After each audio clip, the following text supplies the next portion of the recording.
মাঝরাতে ফুচকার ভিডিও দেখে যখন ফুচকা খেতে মন চায় তখন আমি আর ভাবি মিলে একদম ঘরোয়া মশলা দিয়ে শর্টকাটে ফুচকা বানিয়ে ফেলি। তো কি করে ফুচকাটা বানালাম সেটাই থাকবে এই ব্লগে। আসসালামু আলাইকুম, সবাই কেমন আছেন? জান্নাতুল প্রিয়া ব্লগে সবাইকে স্বাগতম। তো ফুচকা খেতে মন গেছে, রাত বাজে 1টা, আর ভাবি হচ্ছে ফুচকা ভেজে নিয়েছে। ফুচকার প্যাকেট কিনা থাকে আমাদের বাসায় সবসময়, কারণ আমরা চটপটি ফুচকা এগুলো খেতেই থাকি। তো ভাবি এদিকে হচ্ছে ফার্স্টে ফুচকাগুলো ভেজে নিয়েছে, আর এদিকে হচ্ছে আমি টকটা বানিয়ে নিয়েছি, আর ওদিকে হচ্ছে ভাবি ডাল আলু সিদ্ধ দিয়ে দিয়েছে। আর টক বানানোর জন্য আমি তেঁতুলটা সুন্দর করে গুলিয়ে নিয়েছি, মানে কাঠগুলো ফেলে দিয়েছি গুলিয়ে। তারপর 1 টেবিল চামচের মতন মরিচের গুঁড়া, স্বাদ মতন লবণ, 1/2 টেবিল চামচের মতন জিরা ভাজার গুঁড়া, আর চাট মশলা, আর 2 টেবিল চামচের মতন চিনি দিয়ে সুন্দর করে মিক্স করে নিয়েছি লাড়িয়ে চাড়িয়ে। তারপর একটা কাগজে লেবু পুরাটাই দিয়ে দিয়েছি আমি চিপে চিপে, দেখতেই পাচ্ছেন। লেবুটা দিলে বেশি মজা হয়, কিন্তু টক একটা সুন্দর সেন্ট বার হয়, লেবুর ফ্লেভারটা ভালো আসে। তারপর সুন্দর করে নাড়াচাড়া করে মিক্স করে আমি উপর দিয়ে একটু পেঁয়াজ কুচি দিয়ে দিলাম। তারপর 1/2 টেবিল চামচের মতন চিলি ফ্লেক্স দিয়ে দিয়েছি। চিলি ফ্লেক্সটা দিলে কিন্তু খেতে অনেক ভালো লাগে, সুন্দর একটা সেন্টও বার হয়, দাঁতে পড়লেও ভালো লাগে। তারপর হচ্ছে সিদ্ধ করা মটর উপর দিয়ে দিলাম, দিয়ে সুন্দর করে নাড়িয়ে চাড়িয়ে বানিয়ে ফেললাম টক ঝাল মিষ্টি টক। এত মজা হয় এই টকটা। আর এদিকে হচ্ছে ভাবি সে মটর আর আলুগুলো সানা করে নিল। তারপর হচ্ছে দিয়ে দিল 1 টেবিল চামচের মতন হচ্ছে ভাজা জিরে, তারপর চিলি ফ্লেক্স, আর হচ্ছে দিয়ে দিচ্ছে হচ্ছে পেঁয়াজ কুচি।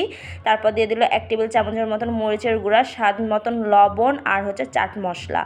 চাট মশলাটা যদি আপনাদের বাসায় না থাকে স্কিপ করতে পারেন, আমাদের বাসায় ছিল তার জন্য দিয়ে দিয়েছি। তারপর এখন সবগুলো মিক্স করে ভাবি সানা করে নেবে সুন্দর করে, বা ম্যাশ করে নেবে, যেটাই বলেন।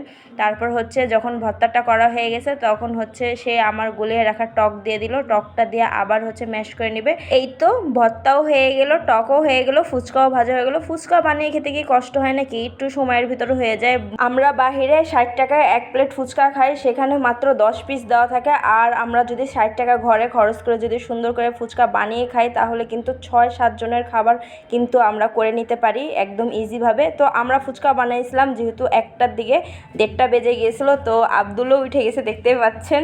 আর আম্মু অনেক চিল্লাচিল্লি করছে, আম্মুর কাছে আজকে ধরা খেয়ে গেছি। তো কি করবো, আর একসাথে সবাই মিলে খাচ্ছিলাম, সবাই মিলে বলতে আম্মু, আমি আর লিমু। তো অনেক মজা করে খাইছি। আপনারাও চাইলে আমার ভিডিওটা ফলো করে বাসায় করে নিতে পারেন একদম ইজিভাবে ফুচকা। তো সব কিছু বানানোর রেডি। এখন হচ্ছে ভাবি হচ্ছে উপর দিয়ে শসা কুচি করে দিয়ে দিয়েছে। শসা কুচি দিলে কিন্তু অনেক মজা লাগে খাইতে। আর হচ্ছে ডিমও কুচি করে দিল, কিন্তু ডিমটা ভালো করে দিতে পারিনি, কারণ ডিমের কথা আর কি বলবো, ডিম হাফ বয়েল সিদ্ধ হয়েছিল, আর এত ধৈর্য নয়, এত রাতে কে ডিম আবার সিদ্ধ দিবে, তার জন্য ডিম স্কিপ করে দিলাম।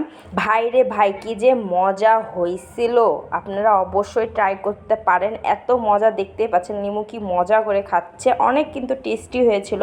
ভাবতেও পারিনি হুটহাট করে বানাবো আর এত মজা হয়ে যাবে। আর এর আগেও আমি অনেকবার পানিপুরি ফুচকার রেসিপি দিয়েছি আপনাদের। আর আমাদের মতো মাঝরাতে কাদের কাদের খিদা লাগে অবশ্যই কমেন্ট করে জানাবেন। তো আজকে এখানেই বিদায় নিচ্ছি। ভিডিওটা ভালো লাগলে লাইক ফলো শেয়ার করে দেবেন, আমার ইউটিউব চ্যানেলটাকে সাবস্ক্রাইব করে দেবেন। দেখা হবে নেক্সট কোনো ব্লগে। ততক্ষণের জন্য সবাই ভালো থাকুন, সুস্থ থাকুন, আল্লাহ হাফেজ।